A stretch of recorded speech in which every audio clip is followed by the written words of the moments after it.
Welcome back ملک عتیق صاحب، حالیہ جو کشمیر میں الیکشن ہوئے، تیسرا راؤنڈ بھی مکمل ہو چکا۔ پاکستان مسلم لیگ نون نے واضح برتری لی اور کچھ حلقے سے الیکشن ملتوی بھی ہوئے، اس پر آپ کیا کہیں گے؟ اور پاکستان تحریک انصاف نے بائیکاٹ کیا، اس پہ بھی بات کریں۔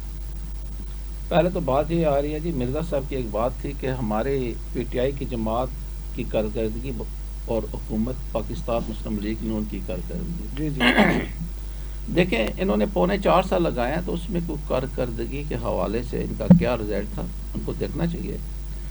دونوں حکومتوں کا اگر موازنہ کیا جائے، مسلم لیگ نون کا اور پی ٹی آئی کا، تو میرے خیال ہے 4.25 سال میں جو کارکردگی ہے وہ پوری عوام کو بھی پتہ اور پی ٹی آئی کو بھی پتہ ہے۔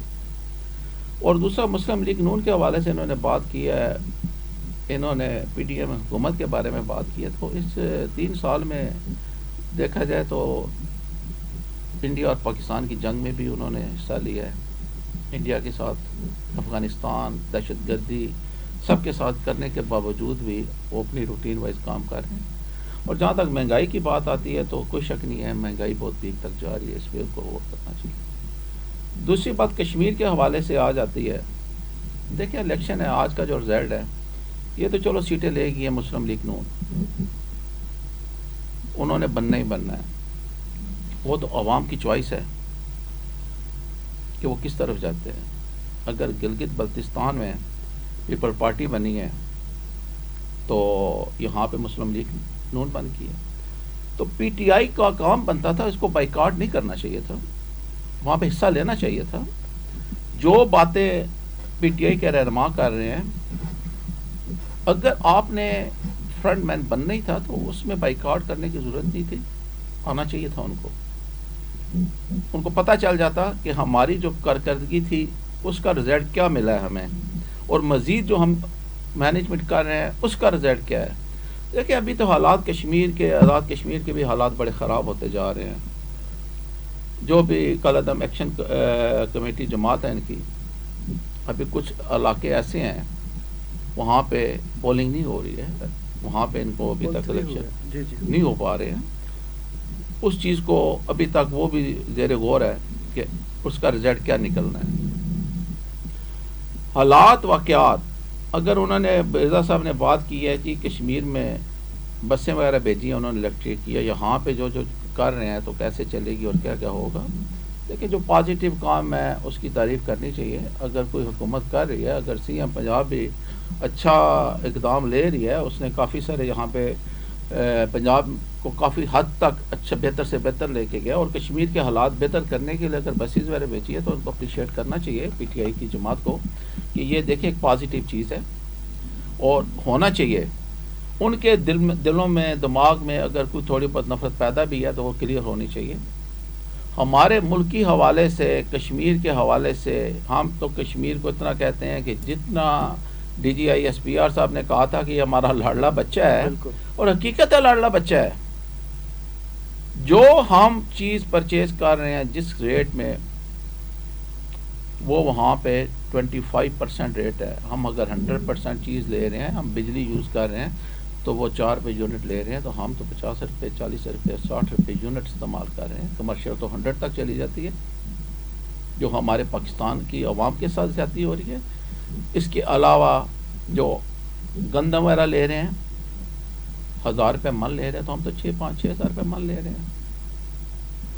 پاکستانی عوام کے ساتھ دیکھا جائے تو زیادتی ہو رہی ہے، اور کشمیری عوام کے ساتھ انہوں نے اس حد تک بینیفٹ دے دی ہے، اس حد تک ریلیف دے دی ہے، اس کے باوجود بھی کشمیری عوام خوش نہیں ہے۔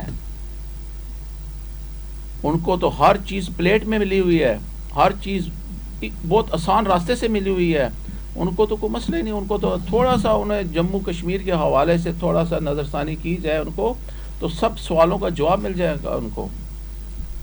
ابھی جماعت آئی ہے، مسلم لیگ نون جماعت آئی ہے کہ کتنی سیٹیں لی ہیں۔ دستگیر صاحب، میں معذرت سے ملک صاحب سے اختلاف کی پھر جرت کر رہا ہوں۔ جی جی نہیں کرنی چاہیے وہ بات جو تو۔ وہ کہہ رہے ہیں کشمیر کے حالات خراب ہیں، میرے اس سے اختلاف ہے۔ اگر کشمیر کے حالات بہت زیادہ خراب ہوتے تو اتنا بڑا وہاں الیکشن نہ ہو پاتا۔ یہ اتنا بڑا الیکشن ہو جانا ہاں کچھ حلقوں میں ملتوی ہوا ہے. جی جی یہ تقریباً یہ 11 میں ہونا تھا، 4 میں ہوا ہے. اس میں فیصل راٹھور صاحب جیت گئے ہیں پیپل پارٹی کے جو جی جی سابقہ وزیر اعظم تھے. ایک سردار عتیق صاحب کا اپ سیٹ ہوا ہے، جی وہ آ رہے ہیں، بڑی کنفرم سیٹ تھی ان کی. جی جی نون کے وہ صافی ہیں مشتاق مناز صاحب، وہ لوز کر گئے ہیں. تو اس میں 2 شاید پیپل پارٹی لے گئی ہے، ایک مسلم لیگ نون کے پاس آئی. جی جی تو یہ الیکشن ہو جانا ہی ثابت کر رہا ہے کہ وہاں حالات خراب نہیں ہیں. لوگوں کو اب کمیٹی کے کالعدم کمیٹی کی بھی صورتحال سمجھ آ گئی ہے. جی کالعدم کمیٹی جب تک لوگوں کی مفاد کی بات کر رہی تھی، جب تک وہ ان بات کو ڈینائی نہیں کیا. گورنمنٹ نے آٹے کی بھی بات سنی ہے، بجلی کی بھی سنی ہے. جی جی انہوں نے جو منگلا کے ایگریمنٹ دکھائے ہیں ان کو بھی وزیر اعظم صاحب نے وہ ایکسیپٹ کیا ہے. لیکن جس وقت انہوں نے اسی ہجوم کو ٹرن لے کے سیاست کی طرف آئے ہیں، جو ان کا ڈومین نہیں تھا وہاں جانا. یہ تاجروں نے بنائی ہے کمیٹی. اگر تاجر وہاں تک رہتے تو ابھی تک بھی یہ حالات ٹھیک نہیں ہونے تھے. گورنمنٹ ان کی اور باتیں ماننے کے لیے بھی تیار ہو جاتی. جی جی لیکن جو سیاسی فیصلہ ہے وہ پارلیمنٹ میں ہوگا. یہ اب الیکشن لوگوں نے ان کو یہ بھی مشورہ دیا کہ آپ رجسٹرڈ کرا لیں، کشمیر کمیٹی کے نام سے آپ رجسٹر کرا لیں، ایک سیاسی پارٹی رجسٹر کرا کے آپ الیکشن لڑیں. دنیا آپ اتنی آپ کے ساتھ ہے تو آپ پارلیمنٹ میں آئیں، وہ آ کے وہ اسمبلی میں آ کے لا چینج کر لیں.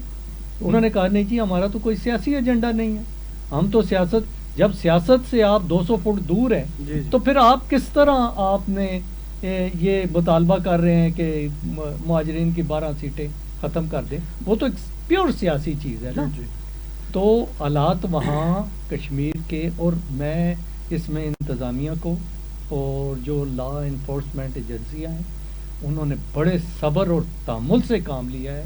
حالانکہ جتنے ان کا وہاں جو بیٹھنا ہے راولہ کوٹ میں، ایک تو راولہ کوٹ سے باہر انہوں نے ان کو نکلنے نہیں دیا. دوسری یہ بات ہے کہ ان کا وہی دھرنا ہو گیا ہے جو 2014 میں پی ٹی آئی کا دھرنا ہوا تھا. جی دن کو یہ سارے اپنے کام کاج پہ چلے جاتے ہیں، دکانیں کھولتے ہیں، کام کرتے ہیں، شام کو تیار ہو کے نہا دھو کے وہاں آ کے بیٹھ کے وہاں احتجاج کرتے ہیں، اور رات کو 10-11 بجے کے بعد گھر چلے جاتے ہیں. لیکن قطع کلامی معاف جمشید صاحب نے بات کی حالات خراب نہیں ہیں. اگر حالات خراب نہیں ہیں تو آپ پولنگ اسٹیشن کیوں نہیں الیکشن کرا پا رہے ہیں، ووٹنگ کیوں نہیں کرا پا رہے ہیں؟ بہت سارے پولنگ کے جو بند پڑے ہوئے ہیں. اگر 2014 کی بات کریں پی ٹی آئی نے 128 دن کا دھرنا کیا ہے تو حکومت وفاق حکومت میں آ گئے تھے. میں جواب دے دیتا ہوں اس کا. وہ ابھی بھی انتظامیہ ان غریب لوگوں پہ اور جو کشمیری ہیں ان پہ سختی نہیں کرنا چاہتی. ان کو زور بازو سے اٹھانا، وہاں ابھی جتنے وہ تھک چکے ہیں، جتنی ان کی سٹرینتھ کم ہو چکی ہے، تو ان کو اٹھانا کوئی مسئلہ نہیں ہے. لیکن انتظامیہ کی میں سمجھتا ہوں سب کو اپریشیٹ کرنا چاہیے ان کے صبر و تحمل کو، کہ کس صبر تحمل سے ان کی باتیں سن رہے ہیں.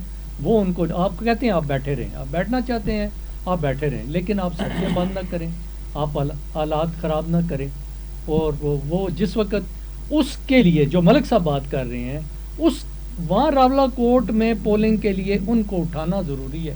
اور پھر وہ جو اٹھانے کے دوران جانی نقصان ہو گیا، اللہ نہ کرے. وہ تو ہو چکا ہے، وہ زیادہ نقصان تو کافی سارا ہو چکا ہے، جانی نقصان ہو چکا ہے. مرزا صاحب، کشمیر الیکشن میں پاکستان تحریک انصاف کا بائیکاٹ کیا وجہ تھی؟ سر میرے بھائی نے اور دونوں بھائیوں نے بڑی اس پہ بات کر میں رد عمل دینا چاہتا ہوں. بدقسمتی سے میرا بھی تعلق وہیں سے ہے. آج اتنے عرصے بعد 70 سال بعد، پہلے ہم برادرانہ تعلقات ہوتے تھے ہمارے، ہمیں بڑا بھائی ہمارے وکالت کرتا تھا دنیا میں. اب بڑے بھائی نے اچانک ہمیں بچہ کہہ دیا. تو تاریخ پہ نظر رکھیں کہ 70 سالہ تاریخ دیکھیں، 5500 سالہ تاریخ دیکھیں. آپ کیا گفتگو کر رہے ہیں، آپ کس طرح کی مراسم مرتب کر رہے ہیں. مطلب اس میں کشمیر میں بڑے دوررس نتائج برآمد ہوں گے اس کے. میرے بھائی NFC ایوارڈ کے تحت آپ نے صوبوں کو اور GB اور آزاد کشمیر کو ایکول شیئر دینا ہے. وہ شیئر 4.5 ہزار ارب روپے کا جو بجٹ بنتا ہے وہ ہونا چاہیے، جبکہ بدلے میں 2.25 ارب روپیہ بجٹ دیا جاتا ہے آزاد کشمیر حکومت کو. اب آپ یہ احسان جتلاتے ہیں کہ سستا آٹا، وہ جو آٹا ہمیں پرووائڈ کیا جاتا ہے، ہم کہتے ہیں کہ یونائٹڈ نیشن کے UN ڈیپو کے تحت آپ وہ جو کرتے ہیں آٹا میں، وہ جانور بھی نہیں کھا سکتے. بلیک آٹا آپ وہاں پہ بیچتے ہیں، وہ کھانے کے قابل نہیں ہے، اس کا معیار بہتر کریں. اور انہوں نے بات کی تھی کہ وہاں کی جو تنظیم بنی ہے وہ تاجروں کی تھی، ایسا نہیں ہے. اس میں وکلاء شامل ہیں، انجینئر شامل ہیں، اسٹوڈنٹس شامل ہیں، خواتین ہیں، بچے ہیں، الغرض کے ہر معاشرے کا ہر ایک طبقے کا پارٹیسپیشن ہے.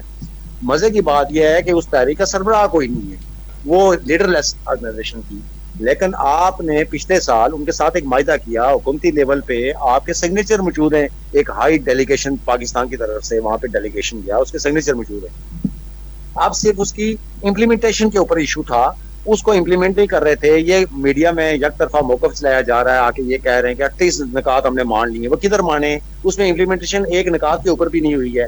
اسی بات پہ تو لڑائی ہو رہی ہے. یہ جو آزاد کشمیر کا آپ کو 3 فیزز میں الیکشن کرنا پڑا، تو انہی کے کہتے ہیں جدوجہد کی تناظر میں آپ نے کرنا، ورنہ بیک وقت ہوتا. پہلا الیکشن آپ نے جو میرپور ڈویژن کا کروایا، اس کا اثر انداز دوسرے جو ڈویژن کے اندر آپ نے جا کے مظفر آباد میں سیکنڈ پول میں کروایا ہے، اس کا اثرات پڑے وہاں پہ. اور دونوں کے الیکشن مل کے پہلے حصے کا، دوسرے حصے کا اور تیسرے پہ اثر انداز ہوا ہے. تو یہ تو ہمیں طے شدہ تھا جی کہ مرکز میں جس کی حکومت ہوتی ہے تو آزاد کشمیر حکومت اسی کی بنتی ہے. حکومت نے یہ نون لیگ نے یا شہباز شریف کی کارکردگی پر ان کو ووٹ نہیں پڑا ہے. لیکن کہنے کا مقصد یہ ہے کہ وہاں جو آپ صورتحال ہے وہ انتہائی سازگار نہیں ہے. یہ میرے بھائی اسلام آباد میں بیٹھ کے بات کریں نا، آپ وزٹ کریں، آپ عالمی مبصرین کو موقع دیں، وہاں پہ رسائی دیں، ان کو آزاد میڈیا کو رسائی دیں، تاکہ آپ کو ٹی وی کی آنکھ سے سارا کچھ دکھا سکے کہ وہاں ہوا کیا ہے، ہو کیا رہا ہے، پچھلے 2 مہینے سے وہاں کیا کیا ہے. یہ کہتے ہیں کہ نہا دھو کے دن کو چلے جاتے شام کو. شاہد خاقان عباسی سابق وزیر اعظم پاکستان، وہ اپنے انٹرویو میں کہہ چکے ہیں کہ پاکستان کی تاریخ میں 24 گھنٹے ایک جگہ احتجاج کرنا بڑا مشکل ہوتا ہے. لیکن میں نے یہ احتجاج دیکھا کہ 24 گھنٹے لگاتار چل رہا ہے. اگر ایسا ہوتا تو وہاں پہ لا انفورسمنٹ ایجنسیز بیٹھی ہوئی ہیں، قانون نافذ کرنے والے ادارے بیٹھے ہوئے، ان کو اٹھایا جا سکتا تھا. لیکن ظاہر ہے وہاں پہ قیمتی جانیں گئی ہیں، 80 کے لوگ، قریب لوگ ان کے شہید ہوئے ہیں. بہرحال یہ ہے کہ اس معاملے کو سیٹل ڈاؤن ہونا چاہیے، گفت و نشید کا راستہ بند کرنا چاہیے. لیکن حکومت کے اندر بیٹھے ہوئے جو سورما بیٹھے ہوئے ہیں، جو ان کے ناقدین، جو اپنے آپ کو ان کو کہتے ہیں جی کہ یہ بڑے منجے ہوئے سیاستدان ہیں، ان کی غیر ذمہ دارانہ اسٹیٹمنٹ کی وجہ سے ان کو ڈچ پہنچی ہے، اور اس وجہ سے ان کو مزید وہ کہتے ہیں نا جلدی پہ تیل کا کام کیا انہوں نے.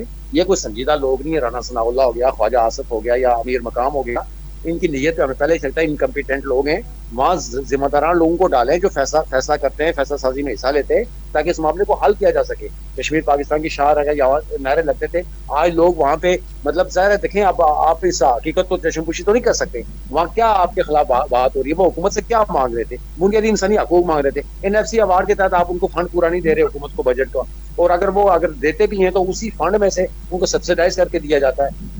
تو اس میں کون سے احسان والی بات ہے؟ اگر آپ اس طرح دیکھیں تو یہ ذرا ویسے احتیاطاً میں بات کر رہا ہوں کہ GB اور Azad Kashmir international dispute area ہے. اسی طرح LOC کے اس طرف جموں کشمیر بھی متنازع ایریا ہے. وہ آپ یونائٹڈ نیشن میں اس میں پڑی ہوئی ہے قراردادیں، 17 قراردادیں، اس کے مطابق اس کا فیصلہ ہونا باقی ہے. لیکن فیسلٹیز کی اگر بات کریں تو باہر کی دیکھیں، ادھر کی دیکھیں، مطلب وہاں صورتحال ہے. تو آپ حکومت پاکستان کو اس میں انیشیٹو لینا چاہیے، بچہ نہیں کرنا چاہیے. چھوٹا بھائی کیا ہے کہ آپ اس کو کریں، آپ اس کو ٹریٹ کریں اور اس معاملے کو ریزالو کریں. میرے بھائی نے دوسری بات کی کہ آپ اپنی کارکردگی کی بات کریں. آپ صوبے بننے جا رہے ہیں پاکستان میں، بلدیاتی نظام تو آپ 4 صوبوں کے اندر لا نہیں سکے. کارکردگی آپ کی ہے کہ آپ اپنی MNA کی پاور شپ سے جو ہے نا، وہ جو فنڈ آپ کا آتا ہے، جو بلیک میں آپ پیسے لیتے ہیں، وہ نیچے منتقل کرنے کو تیار نہیں ہیں. بلدیاتی نظام کو منظم کر سکیں. مریم نواز اپنی قوت کو جو ہے مزید دن بدن مضبوط کرنا چاہتی ہے. تو یہ نئے صوبے کیسے بننے دیں گے محسن نقوی کے اسٹیٹمنٹ کے مطابق؟ مرزا صاحب میں کرتا ہوں. ملک صاحب، معاہدہ مکہ کے بارے میں آپ کیا کہیں؟ ماشاءاللہ جی، یہ تو بڑی خوشی کی بات ہے. دیکھیں، یہ تو وہ کام ہوا ہے جو کسی دور میں ذوالفقار علی بھٹو صاحب نے، شاہ فیصل صاحب نے، قذافی صاحب نے، جی اور کافی سارے اور اسلامی ممالک نے جو شروع کیا تھا. انہوں نے بھی اتحاد اسلام کی کوشش کی تھی، اور اسی کی ابتدا ہوئی تھی کہ جب ایٹم بم کی ابتدا کی تھی، سٹارٹ کیا تھا ذوالفقار علی بھٹو صاحب نے. جی میں تو کہتا ہوں اس چیز پہ تو اپریشیٹ کرتا ہوں اس حکومت پہ، اور اسپیشلی ہماری پاک فوج پہ، ہمارے چیف صاحب پہ، کہ انہوں نے سب سے پہلے معاہدہ کیا، دفاعی معاہدہ کیا سعودی عربیہ کے ساتھ. اس کے بعد ابھی ماشاءاللہ مکہ معاہدہ دفاعی معاہدہ ہوا ہے ترکی کے ساتھ، اور انشاءاللہ تعالیٰ امید ہے کہ یہ دن بدن معاہدے بڑھتے جائیں گے.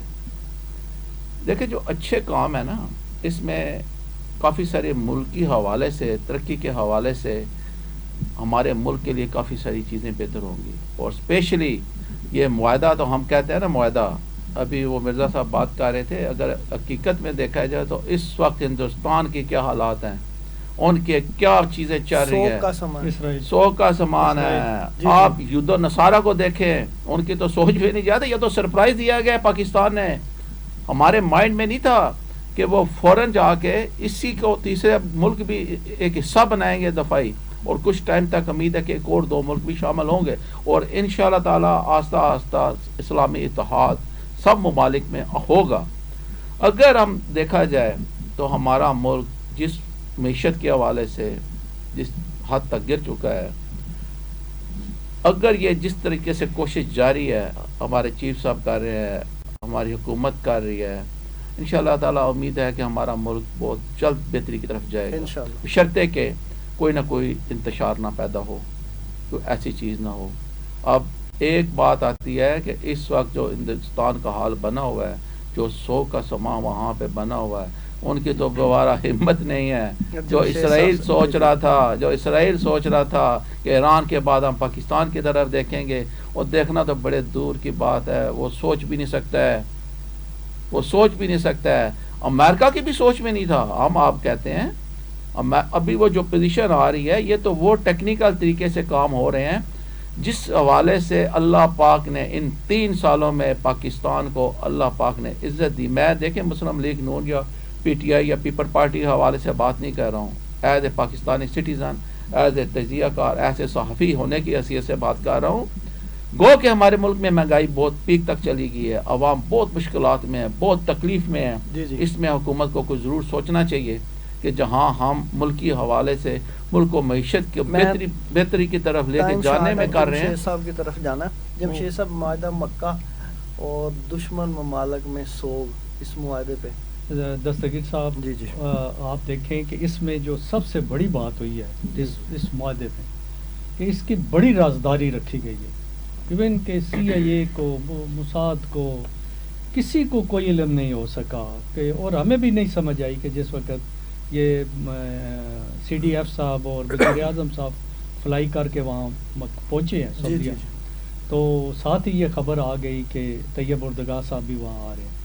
وہاں کچھ لگا کہ کچھ نہ کچھ وہاں کو بڑا ہونے والا ہے، کچھ بڑا ہونے جا رہا ہے. لیکن اتنی دیر میں وہ اتنی جلدی وہاں پہنچ کے، اور آگے وہ سارا کام تیار تھا کہ سائننگ سرمنی آ گئی. اور یقیناً آپ دیکھ لیں کہ ایک بھارت کو موت پڑی ہے اس پہ، اور ایک اس کو ناپسندگی کا اظہار جو کیا ہے وہ اسرائیل نے کیا. سخت ان کو تکلیف ہے.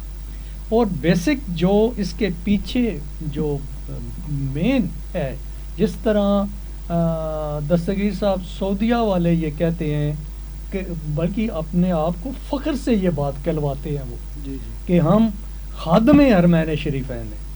تو ہم جو ہیں اب ہماری بھی یہ چیز جو پاکستان کا بھی پہلے معاہدہ ہوا ہے، اب جو ترکی شامل ہوا ہے، اس کا بیسک یہ تھا کہ یہ اس کو سیف کرنا چاہتے تھے، حرمین شریفین کو سیف کرنا چاہتے تھے کہ کسی کی گندی نظر وہاں تک نہ پہنچے اور وہاں کوئی نقصان نہ کرے.